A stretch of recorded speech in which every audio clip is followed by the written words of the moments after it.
Hi hello ನಮಸ್ಕಾರ ಗೆಳೆಯರೆ, welcome to our YouTube channel. ಗೆಳೆಯರೆ, ಯಾರೆಲ್ಲ ಹೊಸ ರೇಷನ್ ಕಾರ್ಡ್ಗೆ ಆನ್ಲೈನಲ್ಲಿ ಅರ್ಜಿ ಸಲ್ಲಿಸಿದ್ದೀರಾ ಅಂಥವ್ರಿಗೆ ಸರ್ಕಾರದ ಕಡೆಯಿಂದ ಒಂದು ಗುಡ್ ನ್ಯೂಸ್ ಬಂದಿದೆ. ಹಾಗೆ ಹಳೆ ರೇಷನ್ ಕಾರ್ಡ್ಗೆ ತಿದ್ದುಪಡಿ ಮಾಡಿಸೋರ್ಗೂ ಕೂಡ ಒಂದು ಹೊಸ ಅಪ್ಡೇಟ್ ಬಂದಿದ್ದು, ಈ ಎರಡು ಅಪ್ಡೇಟ್ಗಳ ಮಾಹಿತಿನ ವಿಡಿಯೋದಲ್ಲಿ ನಾನು ನಿಮಗೆ ತಿಳಿಸ್ಕೊಡ್ತೀನಿ. ಸೊ ವಿಡಿಯೋ ತುಂಬ ಇಂಟ್ರೆಸ್ಟಿಂಗ್ ಆಗಿರುತ್ತೆ. ವಿಡಿಯೋನ ಎಲ್ಲೂ ಸ್ಕಿಪ್ ಮಾಡದೆ ಪೂರ್ತಿಯಾಗಿ ನೋಡಿ, ಹಾಗೆ ಸರಿಯಾದ ಮಾಹಿತಿನ ಪೂರ್ತಿಯಾಗಿ ತಿಳ್ಕೊಳ್ಳಿ. ಹಾಗೆ ಯಾರೆಲ್ಲ ನಮ್ಮ ಚಾನಲನ್ನು ಸಬ್ಸ್ಕ್ರೈಬ್ ಮಾಡಿಲ್ವೋ ದಯವಿಟ್ಟು ಸಬ್ಸ್ಕ್ರೈಬ್ ಮಾಡ್ಕೊಳ್ಳಿ. ಹಾಗೆ ಬೆಲ್ ಬಟನ್ ಪ್ರೆಸ್ ಮಾಡೋದನ್ನು ಮರಿಬೇಡಿ, ಯಾಕಂದರೆ ನಾವು ಮಾಡೋ ಉಪಯುಕ್ತ ಮಾಹಿತಿಗಳ ವಿಡಿಯೋ ಆದಷ್ಟು ಬೇಗ ನಿಮಗೆ ತಲುಪುತ್ತೆ.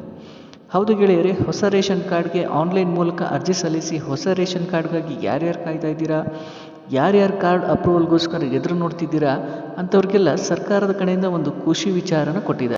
ಹಾಗಾದರೆ ಆ ಖುಷಿ ವಿಚಾರ ಏನಪ್ಪ ಅಂತ ನೋಡೋದಾದರೆ, ಆಹಾರ ಇಲಾಖೆ ಸಚಿವರಾದಂತಹ KH ಮುನಿಯಪ್ಪನವರು ಇದರ ಬಗ್ಗೆ ಒಂದು ಹೊಸ ಅಪ್ಡೇಟ್ ಕೊಟ್ಟಿದ್ದಾರೆ.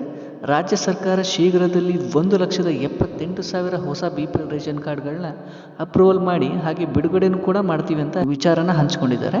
ನೀವೇನಾದರೂ ಹೊಸ ರೇಷನ್ ಕಾರ್ಡ್ಗಾಗಿ ಅರ್ಜಿ ಸಲ್ಲಿಸಿ ಅಪ್ರೂವಲ್ಗೋಸ್ಕರ ಕಾಯ್ತಾ ಇದ್ದರೆ ಯೋಚನೆ ಮಾಡೋ ಅವಶ್ಯಕತೆ ಇಲ್ಲ ಗೆಳೆಯರೆ. ನಿಮ್ಮ ರೇಷನ್ ಕಾರ್ಡ್ಗಳು ಕೂಡ ಅಪ್ರೂವಲ್ ಆಗಿ ಆದಷ್ಟು ಬೇಗ ಬಂದು ನಿಮ್ಮ ಕೈ ಸೇರುತ್ತೆ. ಈ ವಿಚಾರವಾಗಿ ಆಹಾರ ಇಲಾಖೆ ಸಚಿವರಾದಂತಹ KH ಮುನಿಯಪ್ಪನವರೇ ಸ್ಪಷ್ಟನೆ ನೀಡಿದ್ದಾರೆ ಗೆಳೆಯ. ಹಾಗಾದರೆ ನಿಮ್ಮ ಹೊಸ ರೇಷನ್ ಕಾರ್ಡ್ ಅರ್ಜಿ ಅಪ್ರೂವಲ್ ಆಗಿದೆಯಾ ಇಲ್ವಾ ಅನ್ನೋದ್ರ ಬಗ್ಗೆ ನೀವೇ ಸ್ವತಃ ನಿಮ್ಮ ಮೊಬೈಲ್ನಲ್ಲೇ ಕೂಡ ಚೆಕ್ ಮಾಡ್ಕೋಬೋದು. ಆಹಾರ ಇಲಾಖೆಯ ಅಧಿಕೃತ ವೆಬ್ಸೈಟ್ಗೆ ಭೇಟಿ ನೀಡಿ ನಂತರ ಈ ಸೇವೆಗಳು ಅನ್ನೋ ಆಪ್ಷನ್ ಮೇಲೆ ಕ್ಲಿಕ್ ಮಾಡ್ಕೊಳ್ಳಿ. ನಂತರ ಈ ಸ್ಟೇಟಸ್ ಅನ್ನೋ ಆಪ್ಷನ್ ಮೇಲೆ ಕ್ಲಿಕ್ ಮಾಡ್ಕೋಬೇಕು. New ration card or exist ration card request ಮೇಲೆ ಕ್ಲಿಕ್ ಮಾಡಿ ನಂತರ ಮುಖ್ಯ ಪುಟದಲ್ಲಿ ತೋರಿಸುವ ನಿಮ್ಮ ಜಿಲ್ಲೆಗಳ ಮೇಲೆ ಕ್ಲಿಕ್ ಮಾಡ್ಕೊಬೇಕು. ನಂತರ ಮೊದಲ ಆಪ್ಷನ್ನಲ್ಲಿ ಹೊಸ ಪಡಿತರ ಚೀಟಿಗೆ ಸಲ್ಲಿಸಲಾದ ಅರ್ಜಿಯ ಸ್ಥಿತಿ ಅನ್ನೋ ಆಪ್ಷನ್ ಮೇಲೂ ಕೂಡ ಕ್ಲಿಕ್ ಮಾಡ್ಕೊಬೇಕು.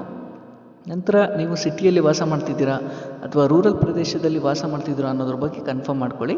ನಿಮ್ಮ ಅರ್ಜಿ ಅಕ್ನಾಲೇಜ್ಮೆಂಟ್ ನಂಬರ್ನ ಹಾಕಿ ನಿಮ್ಮ ಜಿಲ್ಲೆ, ತಾಲೂಕು, ಹೋಬಳಿನ ಸೆಲೆಕ್ಟ್ ಮಾಡಿ ನಂತರ ಗೋ ಮೇಲೆ ಕ್ಲಿಕ್ ಮಾಡಿ ನಂತರ ನಿಮ್ಮ ಅರ್ಜಿ ಸ್ಥಿತಿಯ ಬಗ್ಗೆ ತಿಳ್ಕೊಬೋದು ಗೆಳೆಯರೆ.